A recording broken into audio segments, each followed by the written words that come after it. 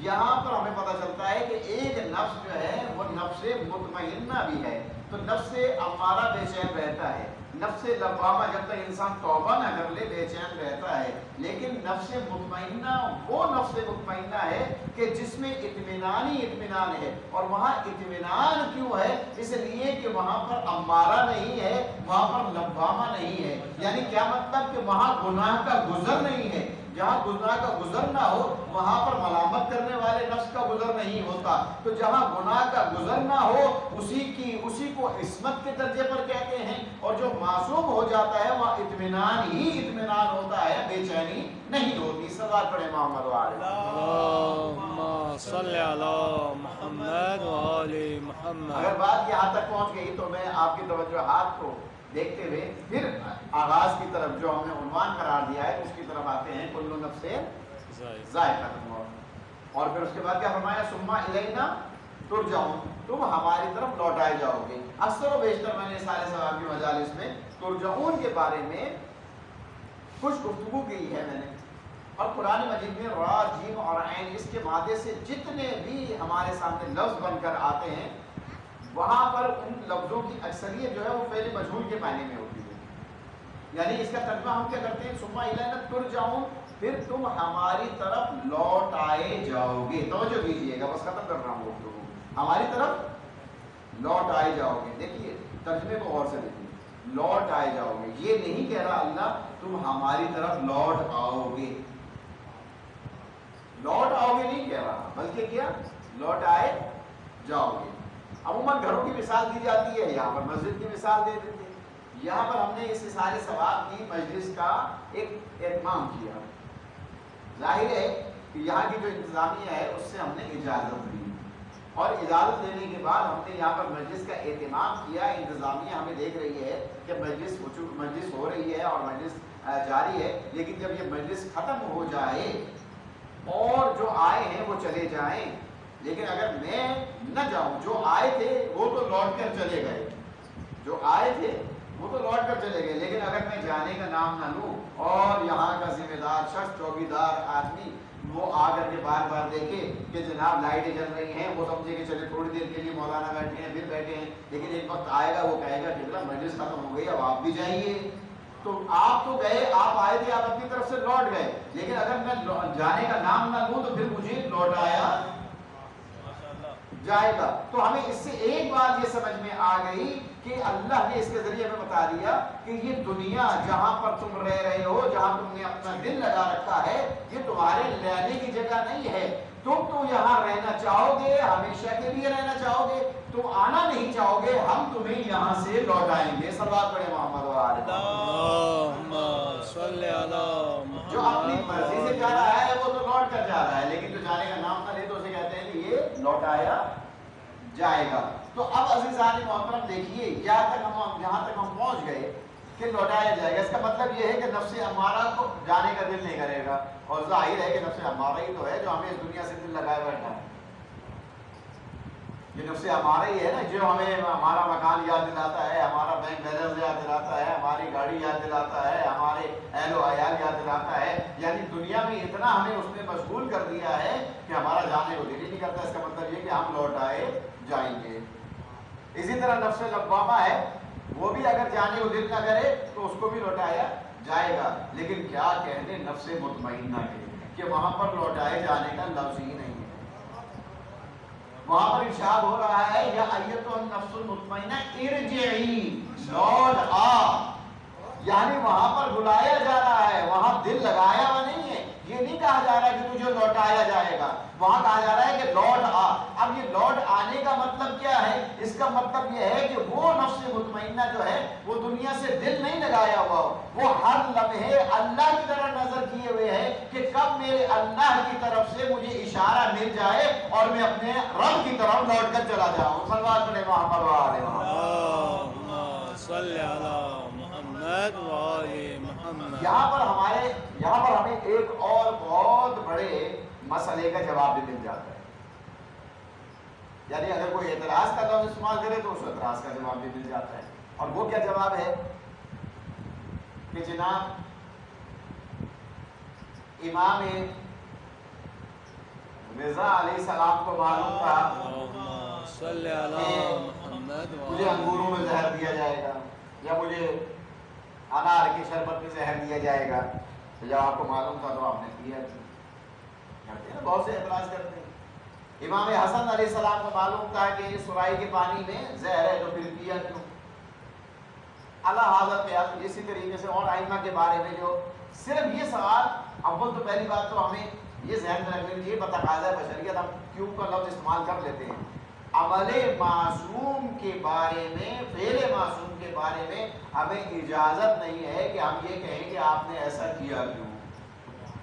اس لیے کہ ہمارا کیوں کا سوال کرنا گویا امام پر اعتراض ہے کہ آپ نے ایسا کیوں کیا. یعنی ہم جانتے ہیں کہ امام کو نہیں کرنا چاہیے تھا، امام کو نہیں معلوم تھا کہ مجھے نہیں کرنا چاہیے، لہذا ہمیں کیوں کا. لیکن چونکہ بتقاضا بشریت ایک ذہن میں سوال آ جاتا ہے کہ ایسا کیا کیوں. تو عزیزان محترم، اس کو سمجھنے کے لیے صرف واقعہ کربلا میں سے اگر ہم اس نقطے کی طرف اشارہ کر لیں کہ جس کے بارے میں ہمارے مقاتل نے یہ بیان کیا ہے کہ جس وقت میرے مولا حسین علیہ السلام بڑھ بڑھ کے حملے کر رہے تھے اور اپنی تلوار کے جوہر دکھا رہے تھے، تو اس وقت کہ جب فوج اشقیہ میں علمان و علویس کی صدائیں بلند ہو رہی تھی تو ہافتہ غیبی نے صدا دی یا ایتھا النفس المطمئنہ ارجعی الی ربک راضیۃ مرضیہ. جیسے ہی یہ حاطب کی صدا امام حسین نے سنی، اپنی تلوار نیامنے رکھ دی اور سجدے میں چلے گئے. لڑتے رہتے اگر یہ صدا نہ آتی، لیکن آپ سجدے میں گئے، آپ کی شہادت ہو گئی. مطلب کیا ہوا کہ صدا یہ آ رہی تھی، اے نفس مطمئنہ اپنے رب کی طرف لوٹ آ. توجہ کیجیے، بس ختم کر رہا ہوں. اپنے رب کی طرف لوٹ آ. جہاں پر یہ صدا آ جائے وہاں پر پھر کوئی یہ نہیں کہتا کہ پروردگار تھوڑی سی دیر ٹھہر جا، ابھی میں ان اشقیاء کا صفایا کیے دیتا ہوں. وہاں پر انتظار تھا کہ وہاں سے صدا کب آئے، گویا دوسرے معنی میں وہاں سے بلاوا کب آئے اور ہم لبیک کہیں. اب یہ مجھے اور آپ کو نہیں معلوم کہ کس مقام پر معصوم نے اس اللہ کی صدا پر لبیک کہنا ہے. عزیزان محترم، یہ ایک تمثیل ہے امام حسین علیہ السلام کی ہمارے سامنے کہ وہاں پر صدا آئی، آپ نے لبیک کہی. ہمیں اس تمثیل سے پتہ چل گیا کہ اب اگر امام حسن علیہ السلام اگر اس سرائی سے زہر کا پانی پی رہے ہیں تو وہ زہر کا پانی جو ہے وہاں پر وہی صدا ہے امام کے لیے کہ اے میرے نفس مطمئنہ اب میری طرف رجوع کر. اب انہیں معلوم ہے کہ اب ہم نے اس دنیا میں میرا ہمارا بلاوا آ گیا ہے، وہ جانا چاہے زہر کی پی گئی ہو، ہم نے اللہ کی صدا پر لبیک کہنی ہے. اور یہی امام رضا علیہ السلام، یہی دیگر ائمہ علیہ السلام کہ ہر امام جو ہے اس انتظار میں ہے کہ کب وہاں سے بلاوا آئے اور ہم لبیک کہیں. یعنی کیا مطلب ہوا؟ وہاں پر کل نفس ذائقۃ الموت نہیں، بلکہ وہاں کیا ہے؟ وہاں پر ثم الینا ترجعون نہیں، وہاں پر ارجعی، لوٹ آ. یعنی گویا یہ انتظار میں ہے کہ کب ہمیں بلایا جائے اور ہم اپنے رب کی طرف رجوع کریں. تو معلوم ہوا کہ نفس امارہ جو ہے وہ موت کا ذائقہ چکھ گئی، نفس لوامہ جو ہے وہ موت کا ذائقہ چکھ لیا. تو موت کا ذائقہ تو نفس مطمئنہ کے لیے بھی ہے، لیکن وہاں پر لوٹایا جانا نہیں. یہ سنت الہیہ ہے کہ اگر میرا رسول بھی جائے گا دنیا سے تو وہ بھی موت کا ذائقہ. ہاں فرق ہے، ہمارے دروازے پر ملک الموت دستک نہیں دے گا، ہمارے دروازے پر دستک نہیں دے گا، لیکن رسول کا در وہ ہے کہ جہاں پر بغیر دستک کے آتا ہے، گویا جناب سیدہ سلام اللہ اس در پر جو ہے جناب رسالت امام اسران جناب سیدہ اپنے بابا کی کیفیت کو دیکھ رہی ہے کہ دروازے میں دستک ہوتی ہے، پوچھتی ہے کون ہے؟ رسول سے ملنا ہے۔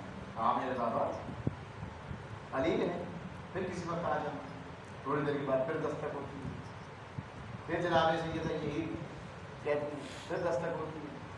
اب جناب سیدہ جو ہے وہ بار بار کی دستک سے گر جاتے ہیں، آپ کے آنسو چہرہ مبارک رسالت امام پر گرتے ہیں، جناب رسول اسلام جو ہے آپ کے چہرے کی طرف دیکھتے ہیں، سیدہ رونے کا سبب کیا ہے؟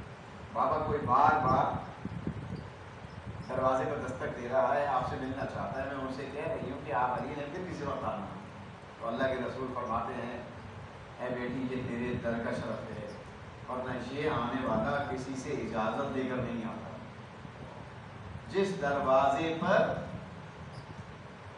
فرشتہ بھی، موت کا فرشتہ بھی اجازت دے کر نہ آئے، رسول نے اس دروازے کا تعارف کروایا تھا اپنی زندگی میں کہ جب آئے تطہیر کا نزول ہوا تھا، اس کے بعد جب بھی رسول اس دروازے کے پاس سے گزرتے تھے تو آپ یہی کہہ کے گزرتے تھے السلام علیکم یا اہل بیت النبوہ ومعبر الرسالہ۔ اے اللہ کے نبی اتنی بلند آواز میں آپ دروازے پر سلام کر کے جاتے ہیں، اس کا سبب کیا ہے، وجہ کیا ہے؟ تو جب نہیں رسول جواب دے میں اس لیے بلند آواز سے سلام کر کے جاتا ہوں تاکہ میرے اس سلام کو دوسرے لوگ بھی سن لیں کہ یہ وہ دروازہ ہے جہاں پر رسول سلام کر کے جاتے ہیں، کوئی اس دروازے پر آ کر گستاخی نہ کرے۔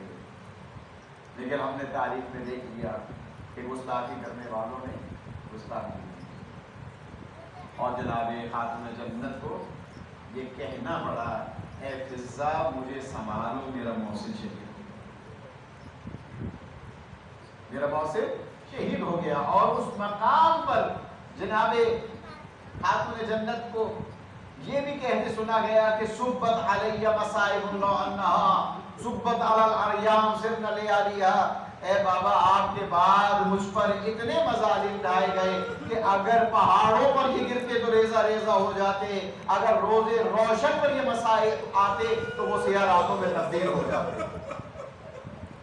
اجرکم علی اللہ۔ ہاں عزادارو، جناب سیدہ جب پھر علالت کے ایام میں تھی نا، علالت کے ایام میں تو ایک مرتبہ آپ نے حضرت اسماء بنت عمیس سے کہا کہ اے بیوی میں دیکھتی ہوں کہ جب یہاں مدینے میں کسی خاتون کا جنازہ اٹھتا ہے تو اسے اس انداز میں لے کے جا رہے ہوتے ہیں کہ باوجود کفن کے، باوجود چادر کے، اس کے جسم کے اعضاء نمایاں ہو رہے ہوتے ہیں۔ تو کیا مجھے یہ اس طرح جنازہ اٹھنا اچھا نہیں لگتا کہ کیا کوئی طریقہ ہے؟ کہا کہ ہاں ہمارے قبیلے میں ایک طریقہ تھا بی بی، میں وہ آپ کو بتائے دیتی ہوں۔ کہا کہ ہاں ذرا وہ طریقہ تو بتاؤ۔ تو آپ نے ایک تیلیوں کے ذریعے سے ایک تابوت تیار کیا اور اس کے اوپر ایک چادر ڈالی۔ تو کہتے ہیں روایت کے الفاظ یہ ہیں کہ چند مقامات ایسے تھے کہ جہاں پر اس علالت کے ایام میں جناب سیدہ مسکرائی تھی۔ ایک مقام وہ تھا جب اللہ کے نبی نے فرمایا تھا کہ اے بیٹی جنت میں سب سے پہلے تو مجھ سے ملاقات کرے گی، تو جناب سیدہ مسکرائی تھی، یا اس تابوت کو دیکھ کر کے مسکرائی۔ کہا کہ اے اسماء بنت عمیس ہاں یہ تابوت بہت اچھا ہے کہ اس میں انسان کا جسم نمایاں نہیں ہوگا۔ ہاں کتنا خیال تھا بیوی، آپ نے تو وصیت کی ہے کہ اے علی میرے جنازے کو رات پہ اٹھانا، آپ نے تو وصیت کی ہے کہ غسل و کفن آپ نے دینا ہے۔ بیوی رات کا بھی اندھیرا ہوگا اور کفن کا بھی اندھیرا ہوگا، اس کے باوجود ایسے تابوت کا اہتمام کر رہی ہیں۔ اور جب نہیں جواب آئے کہ ہاں میں ایسا اہتمام اس لیے کر رہی ہوں کہ دنیا والوں کو بتانا چاہتی ہوں کہ ایک عورت اگر دنیا سے جائے تو اس کے پردے کا مقام کیا ہوگا۔ بس عزادارو میں نے ختم کی گفتگو، ایک منزل وہ بھی آئی کہ جہاں پر جناب علی علیہ السلام کے گھر میں تشریف لائے تو کیا دیکھتے ہیں کہ جناب سیدہ ایک ہی وقت میں کئی امور انجام دے رہی ہیں کہ ایک طرف چکی سے آٹا بھی پیسا جا رہا ہے، دوسری طرف غذا بھی تیار کی جا رہی ہے، ایک طرف جو ہے بچوں کی پوشاکیں بھی دھل رہی ہیں۔ کہا کہ بیوی آج معلوم ہوتا ہے کہ آج مزاج میں طبیعت میں کچھ افاقہ ہے۔ کہا کہ ہاں علی میں سو رہی تھی کہ میری آنکھ لگ گئی، میں نے اپنے بابا کو خواب میں دیکھا کہ وہ فرما رہے ہیں کہ بیٹی اب تیری مصیبتیں ختم ہونے والی ہیں، اب تو مجھ سے ملنے والی ہے، اے علی میں اب جانے والی ہوں، میں چاہتی ہوں اپنی زندگی میں اپنے بچوں کا اہتمام کر کے چلی جاؤں، ان کی پوشاکیں دھلی بھی ہو، ان کے کھانے کا اہتمام ہو۔ اے علی میرے بعد اب میرے بچوں کا خیال رکھنا۔ ہاں عزادارو، حضرت علی جو سن کے رخصت ہو گئے، آپ نے اپنے گھر میں یہ وصیت کی تھی حضرت اسماء کو، اے اسماء میں جا رہی ہوں کمرے میں، جب تک میری صدا آتی رہے تسبیح و تحلیل کی سمجھ لینا کہ میں زندہ ہوں، اور جب میری تسبیح و تحلیل کی آواز ختم ہو جائے تو سمجھ لینا کہ اب میں زندہ نہیں رہی ہوں۔ ہاں عزادارو، کچھ دیر تک تسبیح کی آواز آتی رہی، لیکن ایک وقت ایسا بھی آیا کہ تسبیح کی آواز نہیں آئی۔ حضرت اسماء کہتی ہیں میں جب کمرے میں گئی تو میں نے حجرے میں کیا دیکھا کہ جناب سیدہ اب دنیا میں موجود نہیں ہیں۔ ہاں اتنی وصیت ضرور کی تھی بیوی نے کہ جب میں دنیا میں نہ رہوں میرے شہزادے آئے تو پہلے ان کو کھانا کھلا دینا، ان کا منہ ہاتھ دھلانا، ان کے پوشاکیں بدلنا۔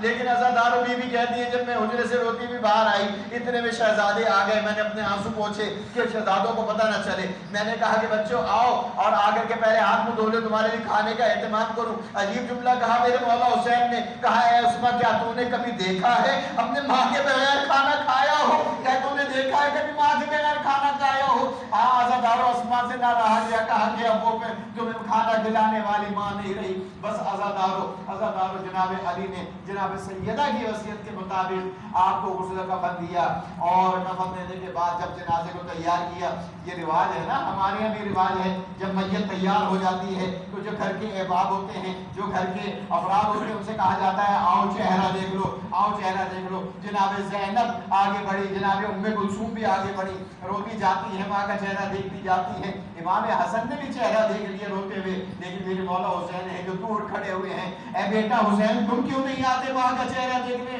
کہا کہ جب تک مجھے ماں نہیں بلائے گی میں اس وقت تک نہیں آگے بڑھوں گا۔ اتنا کہنا تھا، بندے کفن ٹوٹے، دو ہاتھ برآمد ہوئے، اے میرے حسین آ، اور میں تیری ماں تجھے بلاتی، میرے سینے سے لگ جا۔ میرے مولا حسین آگے بڑھے، ماں کے سینے سے لگے، نہ معلوم کس انداز میں گریہ کیا کہ صدا آئی اے علی حسین کو زہرا سے جدا کر۔